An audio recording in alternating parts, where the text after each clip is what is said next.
the 18 Strong Podcast with Jeff Pellizzero, episode number 7.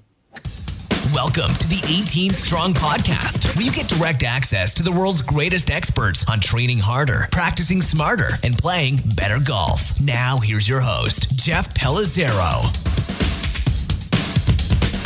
Hey, everybody, what's going on? Welcome back to the 18 Strong Podcast, and we're going to jump right into the show today with an incredible guest, incredible lady that I've known for a long time, a good friend with an incredible journey in the world of amateur golf.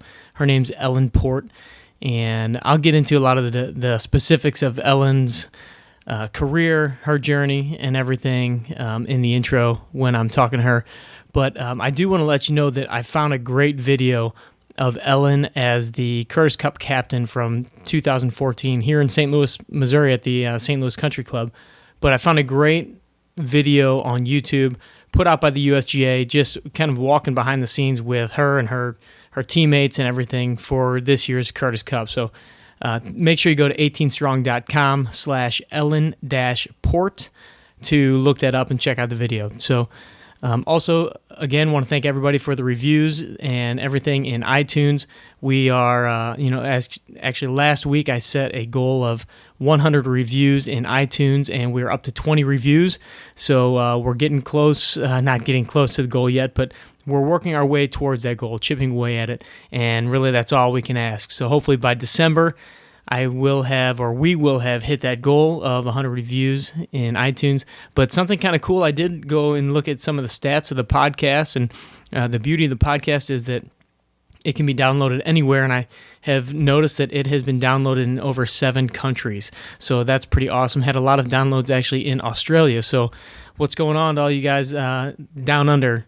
Thanks for listening. Love to have you guys here. So keep it up. Really appreciate all the good questions, reviews, and all the shares and everything. So thank you guys. And on to the interview with Miss Ellen Port. All right, everybody. Thanks for tuning in to the 18 Strong Podcast. And I've got an extra special guest for you guys today. Somebody that is a good friend of mine, client of mine, and really somebody that I look up to in the golf world.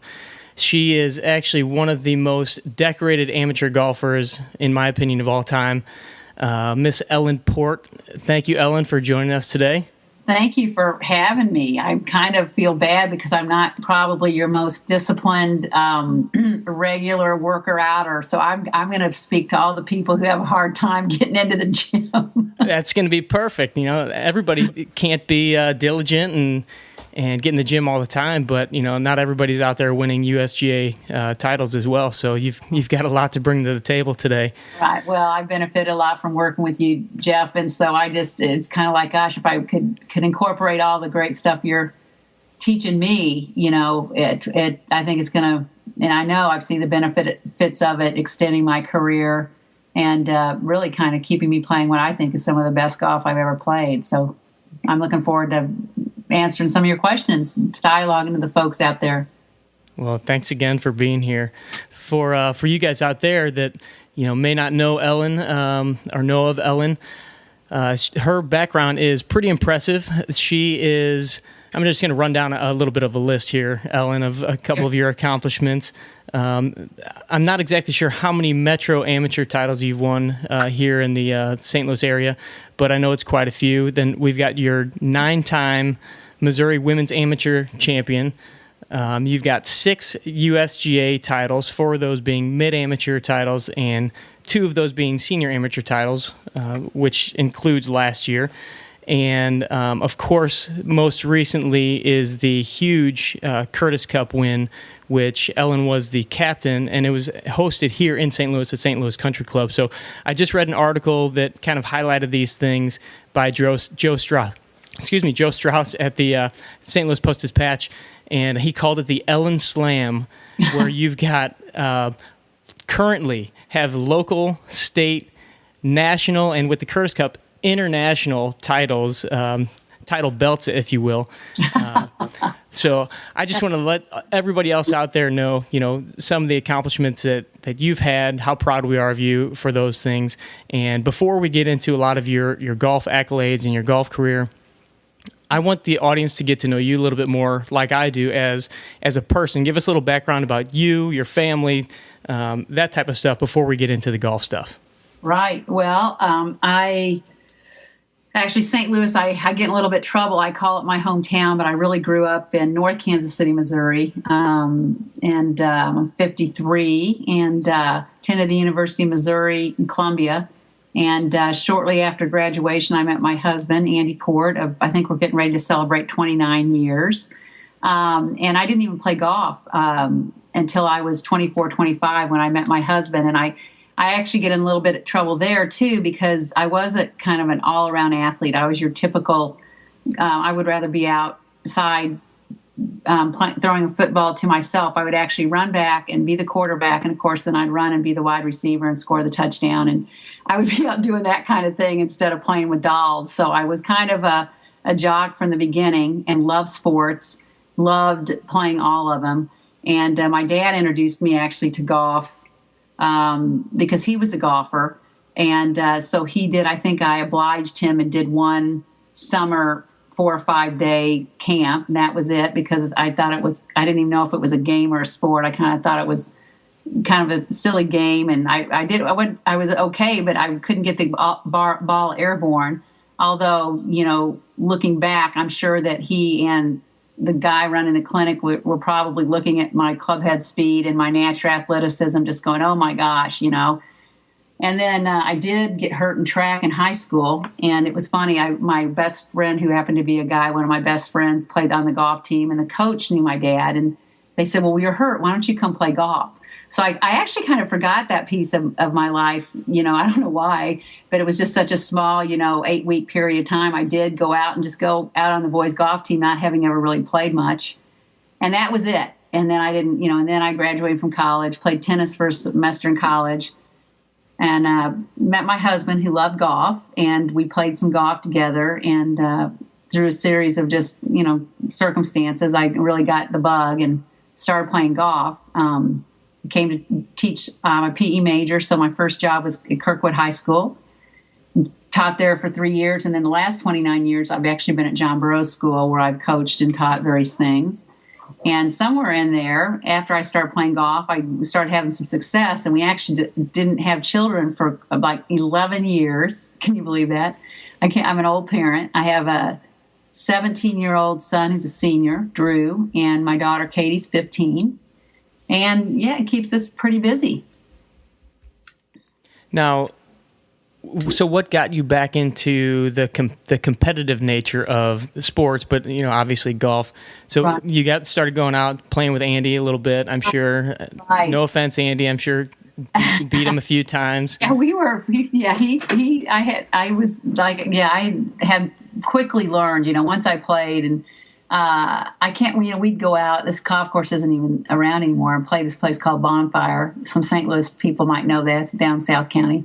But I think just being, and I mean, this happens all the time. My story is not any different than so many people who start golf a little bit late, who were athletic, and they love sports. And then obviously you can't play basketball. Well, some people do their whole life, but, I wasn't going to be a professional in any other sport. And so I just, with my summers off with school, I did a few things, but once you start playing golf, you're like, oh, this is really great. And I think somebody kind of was like, you need to go see this guy. You could be so good if you take some lessons and play. So I thought, okay, well, and so I just kind of had this neat start where I went over and took a lesson from a guy named Phil Hewitt, who's no longer with us, but he was a pro at Westboro and good friends with John Moore.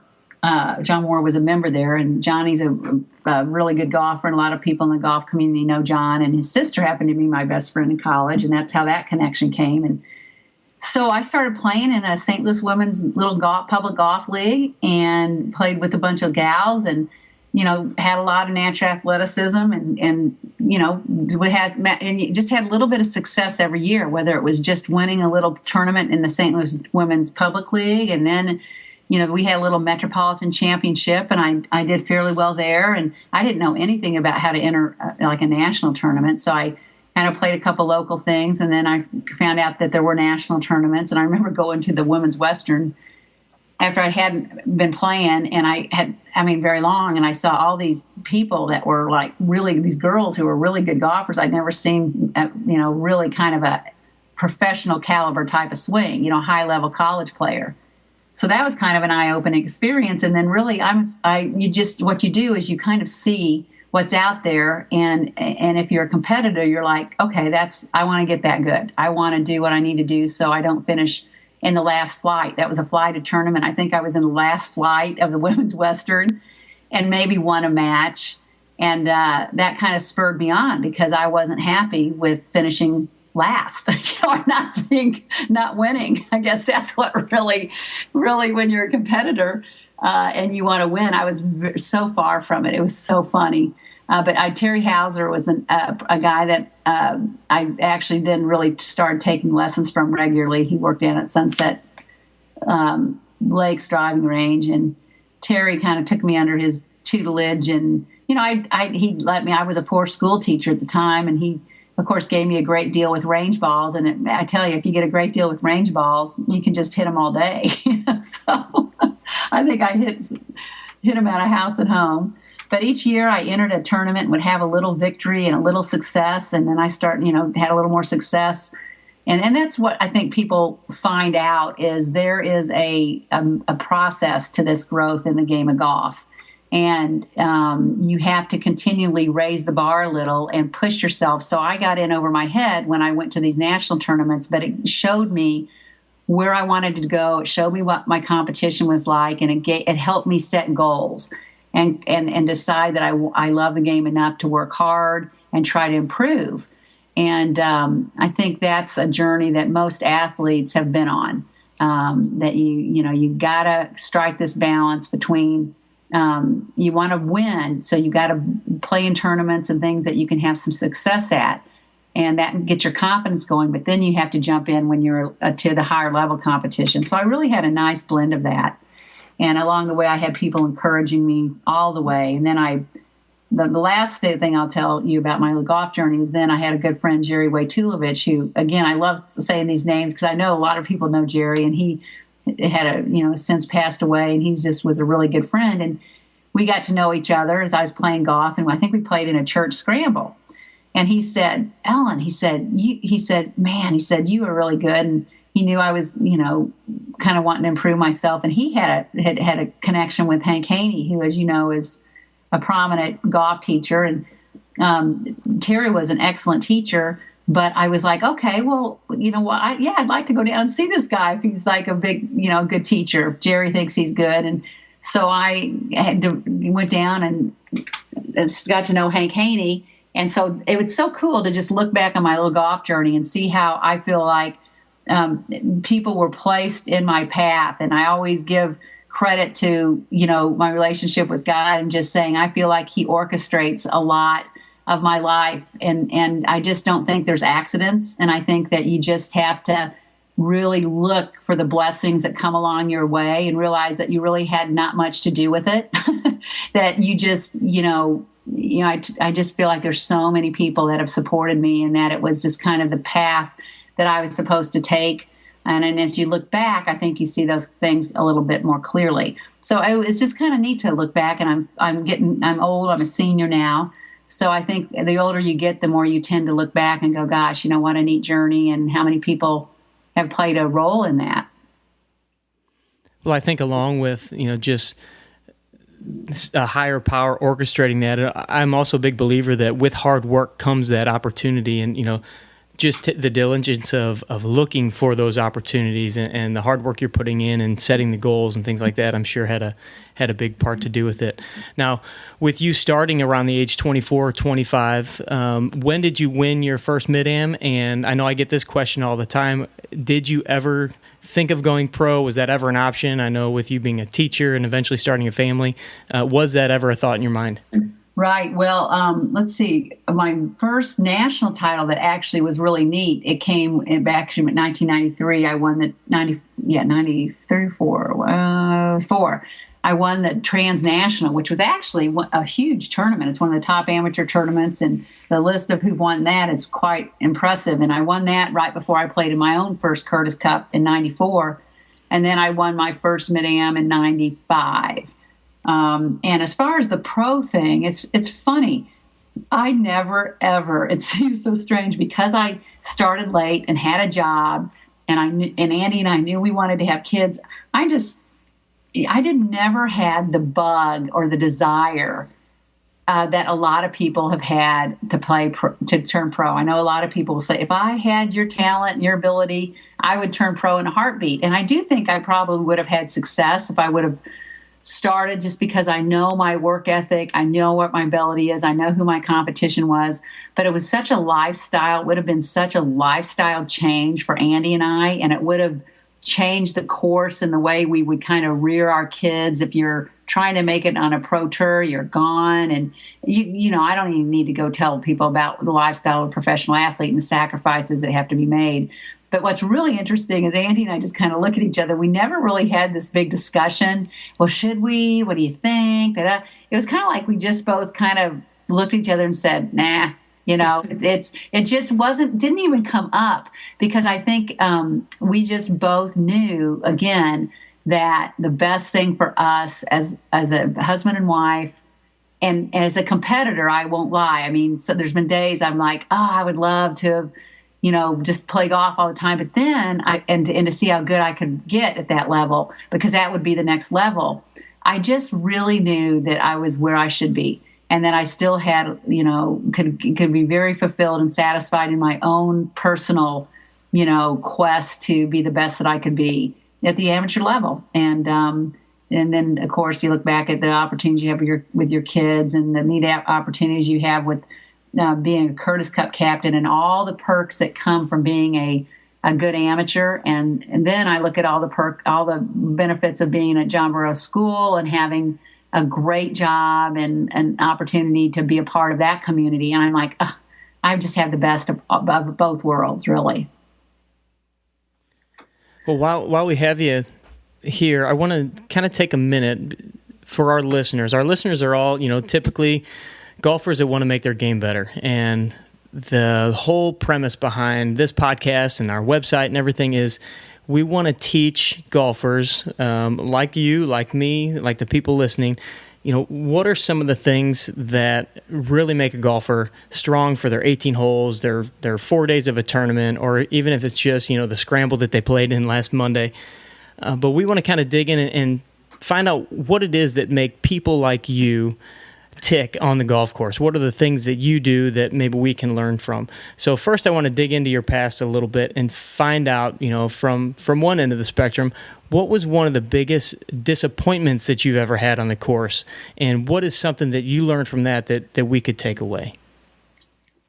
Biggest disappointments are just usually when you feel like, really, to be honest with you, if you are in contention or you feel like you underachieve or you don't win, you know, I can't, you know, so that's always a disappointment, because I think you always strive to execute your best golf. But a specific incident would be, I was really disappointed when I lost a match when I was desperately wanting to make this Curtis Cup team.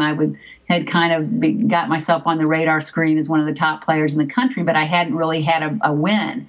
I'd made the quarterfinals of every national tournament, but hadn't really set myself apart. And Carol Simple Thompson is probably the best amateur ever of all time. And I played a match against her and I lost, and I thought it was going to just destroy my chance to make the team. And I rode home in silence 8 hours from Minnesota. Didn't say a word, I think, to my husband. So I wasn't a very good loser all the time, because I was just so disappointed. You work so hard, and sometimes when you want something so bad, it actually works against you, as you know.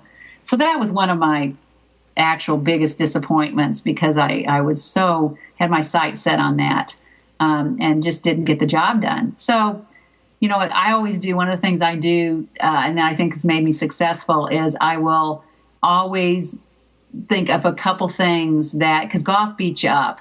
And so I always try to think of a couple things I've done.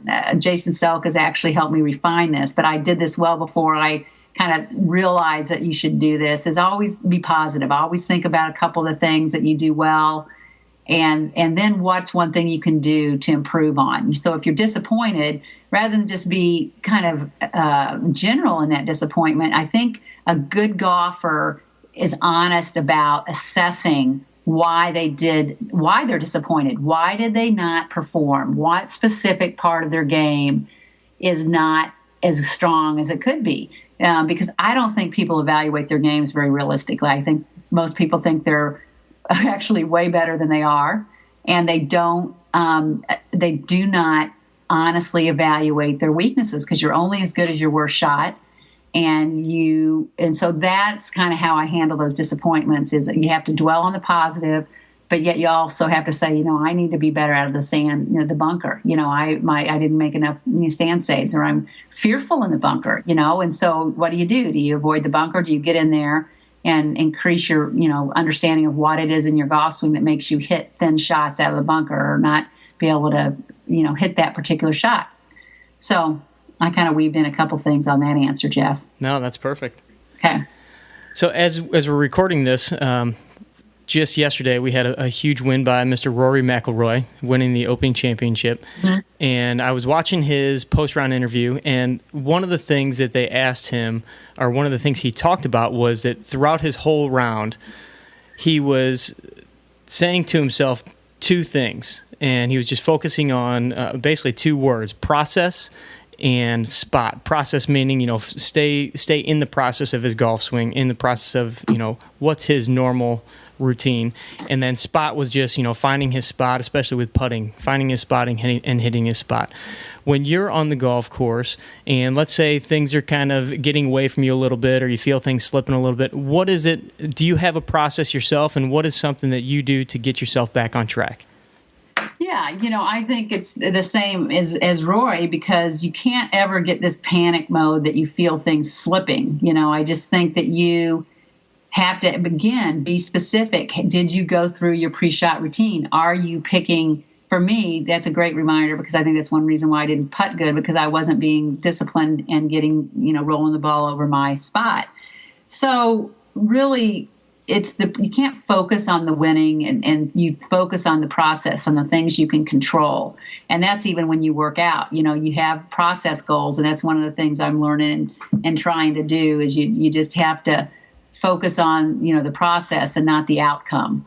And I think that's what my biggest success comes when you are not thinking about the outcome. I'm really, really good about not counting my score. When I'm playing really well, I'm kind of oblivious. I have a general idea of what I'm shooting, but so many people make the error. I coach boys golf and girls, and I'm like, oh my gosh, coach, I was only 3 under after 3 over after 2 holes, and it's like they're too aware of the outcome and the past, what they just did, what they want to do. And so I'm all about the task at hand. The only thing you can control, and it gets overused, but is the next shot. So I think that's one of the things that when I'm in my best, and I've gotten better at doing, is just training my mind to think just like what Roy said, is stay in the moment. And an interesting thing with the last tournament I won is there's an interesting concept called arousal, your perfect ideal arousal state as an athlete. And this is, again, something, and I'll give some credit to Jason Selk, who is a sports psychologist who I've gotten to know and gotten to be friends with. And in his book, 10-Minute Toughness, he talks about, and I knew this before I even knew that this was like a concept that he coined, or that sports psychologists used, is there'd been times in a round, and everybody has been like this, where if you're too pumped up and too keyed up, I didn't do well. So then what I do is, okay, Ellen, you were too wound up, you're too ready for this, too much adrenaline flowing, so just lay back. Let's try to be like Freddie Couples. Okay, so you got Keegan Bradley and you got Freddie Couples. Well, I'm neither one of them. I'm actually something in between. So if on a scale of 1 to 10, I do a little like a pilot does a checklist. I'm like, okay, I want to try to be at a 6.5 or 7. And that's when I play my best golf. If I'm trying to calm down too much and say, oh, this is just another round of golf, and it's really the U.S. Open, I'm like, well, come on, that is not really true. So you need to, and so I really focus on where am I with my adrenaline? Is my heart rate going to racing. So you got to take some of the deep breaths. And those are some of the process goals that I go through. And I had to actually pull in the reins a little bit when I won the senior this last year, because I just had, occasionally I have this feeling that I'm going to win, and I don't know anybody who's an athlete, some probably has experienced that, where sometimes you just don't really know. You're like, okay, it could go either way. You're kind of like, whatever. I don't even think about that. But I just had this feeling that I was playing so well, and I just had no reason to think I wasn't going to play my best. And I felt like my best would probably be a little better than my opponent's best. And that's just the way I think. And I think and I had to actually, I was so excited about the possibility of winning and getting through this, that if you get ahead of yourself, you start coming out of your shot and you're ready for it to be over, and you haven't actually, and I would have lost if I was not able to just pull in the reins and say, okay, you're at about a 9 right now, and you're so excited about this, the possibility of winning, and you really can taste it, you're almost there. You have to just take that deep breath. You have to try to stay at that 6, and you have to really force yourself to stay in the process and not think about the outcome. Because the minute you start doing that, you'll lose. And what did you call that again? The perfect ideal? A perfect. Jason Selk in his book refers to it as like your perfect arousal state, and I can't get the definition, but it's just the perfect balance of adrenaline and nerves that you're ready to compete. And everybody knows the feeling that you get when you're warming up, when you're getting ready for the first tee. So you just, and you have to kind of have a number. I have a certain, it's kind of you translate it kind of into a feeling of how you're feeling, So anyway, that's just one little way that I kind of judge where I am. And if I feel like I'm getting a little ahead of myself and getting too wound up, then I got to take some deep breaths and walk a little slower and remind myself that, hey, I don't perform well if I'm racing and I'm too hyped up. So I need to bring it back to that level where I think I can play my best golf. That's great advice. I actually love Jason Selk's stuff, and I hope to have him on the show sometime in the future. And I'll actually go ahead and link this up on the website on the show notes page. The link to his site. And I know Jason's got a great story about working with the St. Louis Cardinals that you guys got to check out his video on there. He tells a great story about working with Tony La Russa and how he was supposed to have an hour's worth of time getting in the locker room, but Tony told him he had 10 minutes, and I'll leave the story up to the video, but it's a great story.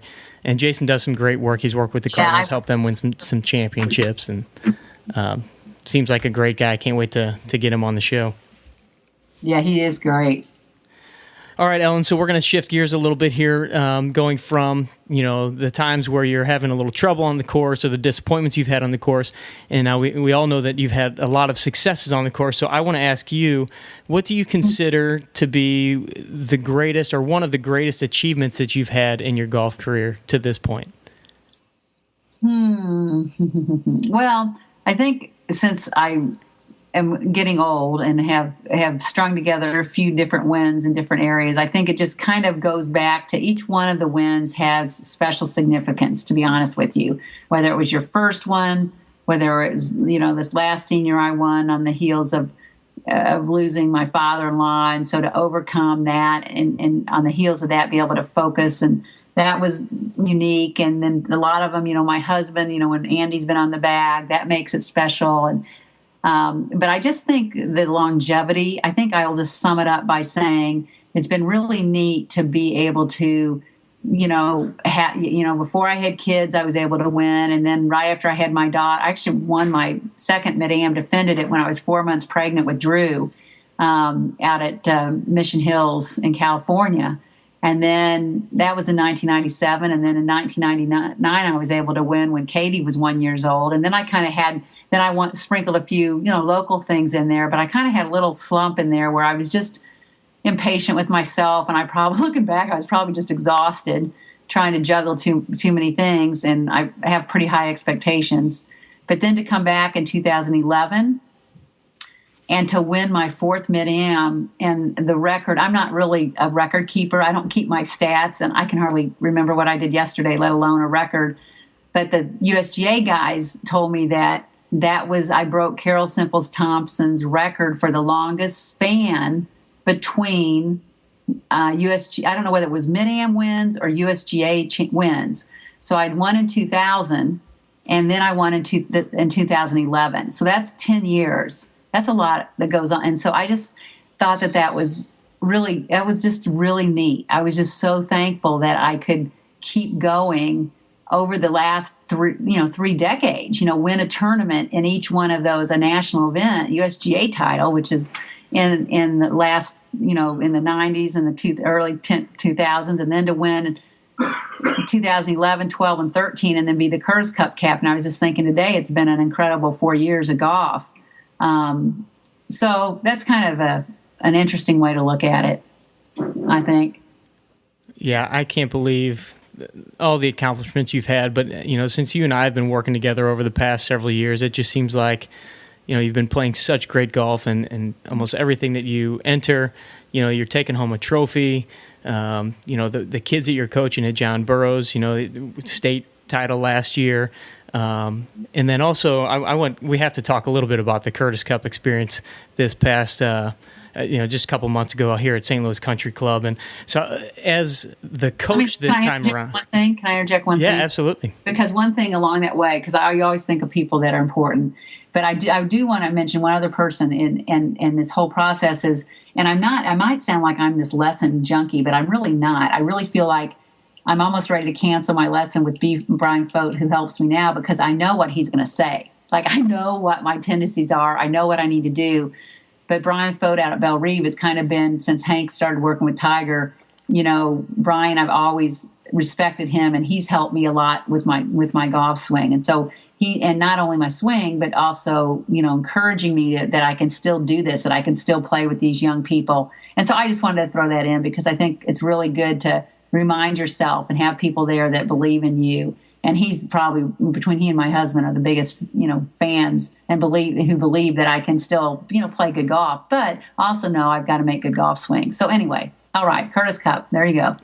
No, absolutely. I have heard nothing but great things about Brian Fogt, and I know he works with a lot of younger golfers, and then a lot of clients of mine, and everybody speaks with such high words of Brian, and also quite a player himself. So absolutely throw that in there. Yep.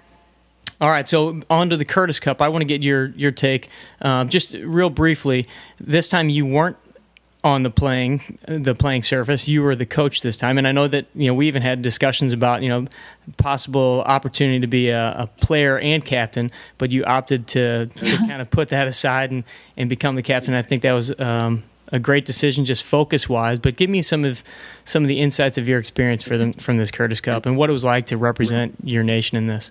Right. Well, it's funny. I'm just writing my report now. I was doing it before we talked, and I'd asked the girls to send me their top 10 most memorable moments, because it just, there's so much, Jeff. There's so many things that go along with that. And of course, it's just phenomenal to be associated with the older you get again, the game is kind of shifted to the youth, as I was probably in my Curtis Cups, we had 4 or 5 mid-ams and 3 or 4 college kids. And so, it's just such a highlight to get to be alongside of these fantastic young American golfers and the GB&I team, who were phenomenal. But to see my gals, the champion is someone who can bring their best when the best is needed. And it doesn't always happen. You don't always play your best when you really need it. But these girls did. And so, of course, that was phenomenal to see them thrive. I was so happy for them. And then the fact that I was hometown captain, when they first asked me, of course, my mind was thinking about some of the cons. There's pros and cons to being hometown captain, but the cons all kind of disappeared, and I just realized it was just a win-win situation. And so, to represent, St. Louis, the United States, the game, and to have the honor of being the captain of your national team, basically, your kind of Olympics. I call it the Olympics of golf, because I like the good old days when the Olympics were filled with amateurs. I'm not a big fan of professionalism at every, I don't know. I just am old fashioned in that regard. So I was just thrilled to have this opportunity. And my family, it was nice that I was chosen as captain when I was, 53, and my kids were still here in high school that really could take a part of it and be a part of the whole process too. It was a big family affair as well. Well, I have to say, I had the opportunity to go out there for a couple days. The first night, for the induction ceremony and everything, and you gave a great speech. Condoleezza Rice gave a great speech, which actually I'm wondering if we can get a video of your speech from that night, because I'd love to put that up on the website too, if the USGA has that available. But I also wanted to compliment you and the girls, because it was such a great experience to go out.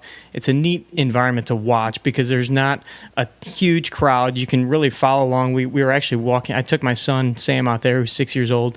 We were walking in the fairway right alongside the girls, and a lot of the girls, came up to him and they were like, "Hey, what's up, buddy? Or do you love playing golf? Or do you like playing golf?" And I just thought it was so neat, the interaction that the fans could have, and it was just a very, very unique golf watching experience. So I wanted to compliment you on that, and the job that you did with the team there. Yeah, sure. it was. I will tell you, I think every captain thinks their team was the best. So I got to be careful. They're all captains, are all my friends, but I will say, and I've been to some of these Curtis Cups before, and been to the Walker Cup. It was just the strangest thing to see my players in the heat of the battle walk down the fairway with their standard bearer, who was a young kid, and just talk to them and, go high five and step out of their shot and go back in. And this was the team that I saw as we were going through the selection process. One of the things that excited me about this particular group of young top-ranked players, I just saw in them some special qualities. And I think it even surpassed my expectations, of how, in St. Louis too, the St. Louis Country Club and the fans, of how approachable and how genuine these players were. And it's refreshing because, you don't see that all the time when you're at the golf events, and not to fault other players and stuff. It was just the way my players were wired, and the nature of the event lended itself to this. But this was an exceptional group, I think, in that regard. Yeah, they were great, and just that whole mindset, being able to focus when you have to focus, step out of the shot. I mean, they were coming over handing out Curtis Cup pins to the little kids and stuff like that. I was a little worried about him. Jim Holcream, who captained. I think on one of the matches, my girls were really into handshakes and some dances, and it's fine to do it during practice, but I think at one point they did something and did some handshake. And they weren't doing it. There's so much of what they were. I actually asked Tegwin, the other captain, I said, "Tegwin, now, my team's a little bit demonstrative. I hope you don't think they're over the top or being out of not good sports." And she was just like all grins and said, No, Ellen, they're so respectful and they're having so much fun. It's, no big deal. But Jim Holcream, I think, came up and tried to tell me that, hey, they're celebrating a little bit too much. They need to still get this done. They're, it's like they were having too much fun. And I kept wondering, one of my teams, Emma Talley, who won our USAM and actually finished 17th in the British Open, was paired with a girl, Allie, who they've gotten to be really good friends through this Curtis Cup. And that's been another thing I've enjoyed watching. And I paired them together, and I knew that they ended up having their match, but they actually have so much fun together. It probably was a little bit of a distraction early on in their match, but then they kind of settled down. But really, when you think about it, isn't that what sports are supposed to kind of be about anyway? If you read the definition of amateur golf that Tufts wrote, that's famous, it says something about an amateur is one who takes a lighthearted approach, to this game and plays golf to get away from more serious matters. And that doesn't mean you don't take your golf seriously, but I think what that definition means in a world that we've kind of gone over the edge in our sports attitude towards competition. Yeah, being able to play the game, enjoy the game, focus when you have to. and, compete at the highest level and do your job, but at the same time, you can have a smile on your face. I'm a big believer in that. And I've seen you out there. I've seen, some pictures of you, and I know that you do that all the time, which is you're a great example of that. It's hard to take that smile off of your face. My husband. Don't talk to my husband. All right, so I got to ask you a couple questions related to both our relationship and the relationship to this whole podcast and website. How do you feel fitness has played a role in your career? Well, it's played a big role. I know I've had some elbow problems, and you've helped me identify where my weaknesses are in my arms, my elbows. Because face it, you cannot play golf if you're injured. You've got to keep longevity going.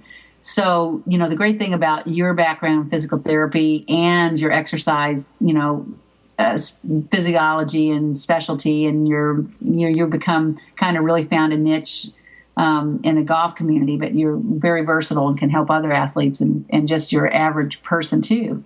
It just keeps, it's been a big part of my life. I have been blessed with good genetics, I will tell you, a good amount of strength, but I've kind of gotten away. This is what I kind of say. I've kind of lived on borrowed time. I've been kind of a 6-month worker outer, as you know. In the off season, I hit it pretty hard, and then it's easy for me to fall off the wagon a little bit, but I'm seeing the atrophy that comes with age, the aches and pains that come with age, and I've experienced firsthand the difference of when I'm on a regular exercise program with you and when I'm not, and especially this year, because I had a lot of distractions and didn't get to the gym as much, and I'm paying for it now, even though I've won.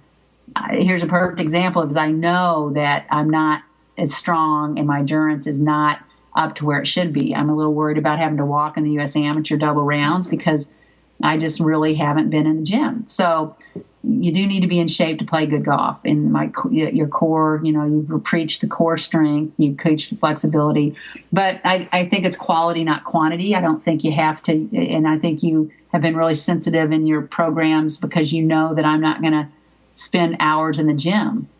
And I don't think you have to spend hours in the gym. I just think you need to have the right program and be doing the right things and stick with it. So, that gives me hope, realizing I need to get back in and get going so I can stay strong. Well, that leads us into my next question perfectly, because when I look at your lifestyle, you're playing golf, you're kind of the golfer that a lot of the audience wants to be, somebody who plays a phenomenal game, but you've got a job, you've got kids, you've got a super busy schedule.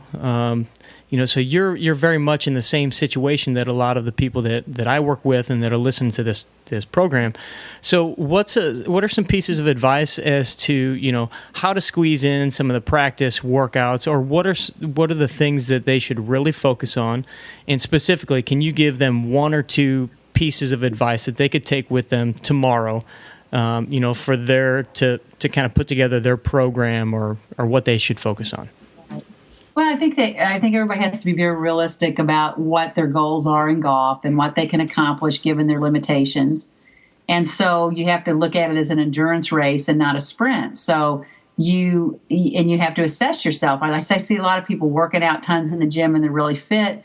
But my question is, do they really understand the mechanics of their golf swing? Okay, are they really working on their putting and their chipping technique? Because you can be in really good shape and even do some of the great golf-related exercises that you have. But if you don't understand cause and effect in the golf swing and understand why you hit the ball to the right or why you whatever, then do you have the whole package? I kind of feel like I think people should have a reasonable amount of fitness if they want to be golfers, but yet you have to also spend time working on your golf game too, And so striking that balance is the challenge for everybody. And so therefore, since you need to make sure that you are spending time working on the right things. And that's why it's important that you get a lesson from a golf pro that, to have you help you practice on something worthwhile. Don't ingrain the wrong patterns. And that's why it's good to work with someone like you who can help you get the most bang for your buck,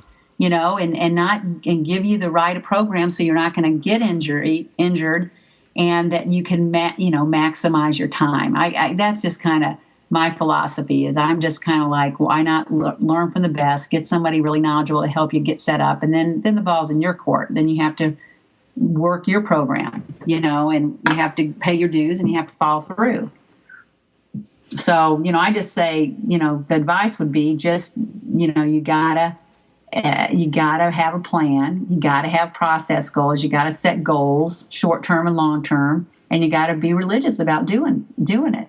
And it has to be enjoyable. I guess that's the other thing, is that it's such a, it's fun. It's fun to get in and work on your golf game and work on your fitness and, have balance in your life. That's kind of my mantra. I'm rambling a little, aren't I? No, I couldn't agree more. We preach it all the time, and you've heard it from me many times that, it's about having a program. It's about knowing what are your goals, just like you said, and how are you going to achieve those. But if you have preferably a written out program, and that could include, what kind of golf practice you're putting in on a weekly basis or monthly basis, going to see your golf pro. And you don't have to see a golf pro or a trainer or whatever 4 times a week. It's go get yourself assessed, let them tell you what's going on, figure out what issues you're struggling with, and then go work on it. Figure out those little pieces and bits of time that you do have outside of the kids and the house and the job and everything, and work on the most important things. It's the efficiency of your program that's really going to get you where you need to be.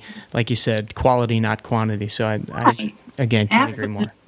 Yeah, and be realistic about your expectations. I mean, you can't, it's a hard game. I don't think people realize how hard it is, and I think people expect quicker results and quick fixes, and it just doesn't work that way. So I think people need to just, and always keep that in mind as well. It's a very, very hard game. Well, lastly, Ellen, I'm always kind of playing around with the questions that I'm asking on the show, trying to figure out, what the listeners want to hear. And so one thing that I kind of mentioned to you before we got on the call was, what's an inspirational quote or a quote that you tend to try to live by both on and off the golf course that you could share with the listeners here today? Oh gosh, I have 2 favorite ones, and they come from my favorite guy that I've read, John Wooden's book. He's like my hero now. My personal best is what his book's called, Life Lessons from an All-American Journey. But one of the things, and I talked to the Curtis Cup girls a lot about this, is his philosophy, and this is kind of my philosophy too, is when he'd coach, he said he'd kind of be talking about, let our opponents, or let them worry about us. Don't worry about them. So his quote was, don't try to be better than someone else, but never cease trying to be the best you can be.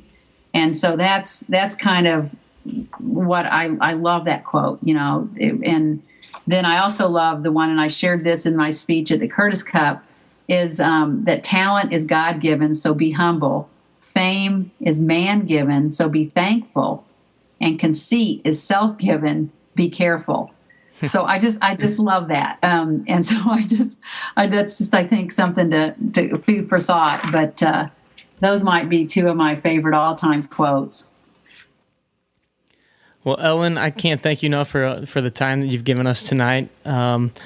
Is there any last piece of advice that you want to give the listeners? And also, where can they kind of follow you? I don't even know. Are you on Twitter, Facebook? I know they can check our site, and we'll kind of keep them up to date on your ongoings. But well, you know what? Nobody needs to follow me. They'll occasionally. I mean, I've been really fortunate that the St. Louis media gives me a shout out every once in a while, but they can reach me through you if anybody needs me for any reason. But the Twitter, I just started doing that, the Twitter and the Facebook and the Instagram. My kids with the Curtis Cup, I've kind of had some fun following them. So I'm like a 35 handicap when it comes to social media. So it's been pretty pathetic.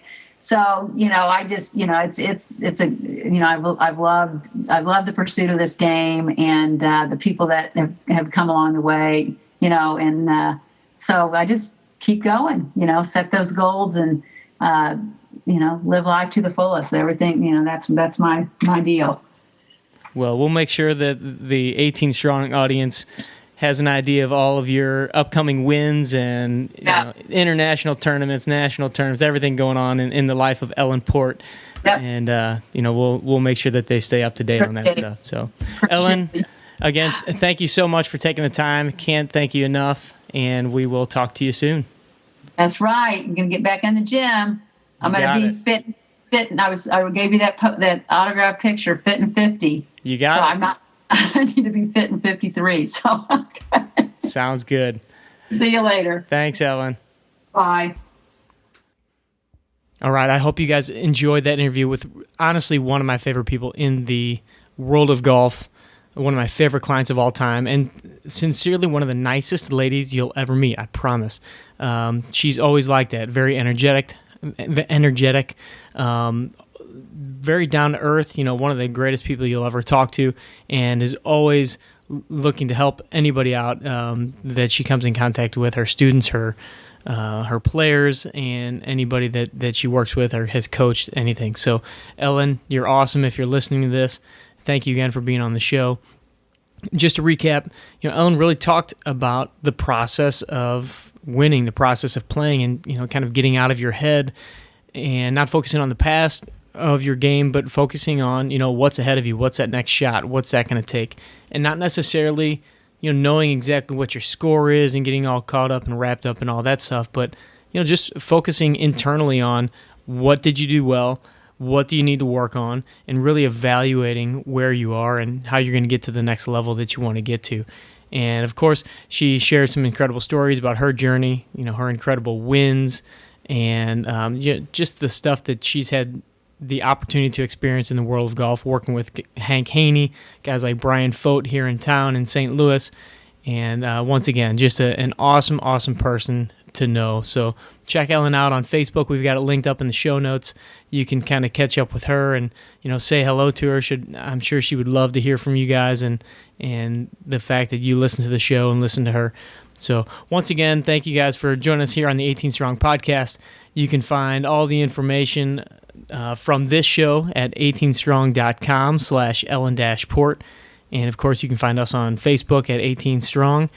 Follow me on Twitter at Jeff Pellizzaro, and go ahead and check out the website. Be sure that you're going there, because every Monday at the least, we're putting out some new articles, new content. We're looking to get some new writers and other people in the industry, other fitness professionals, mental coaches. So if you have anybody that might be interested in writing for the website, jumping on the show with us, taking an interview, we would love to have some great guests, people that in the community, the golf community, golf world, that you would like to see and think they have some great input. I would love to share it. So once again, thank you guys. You're awesome.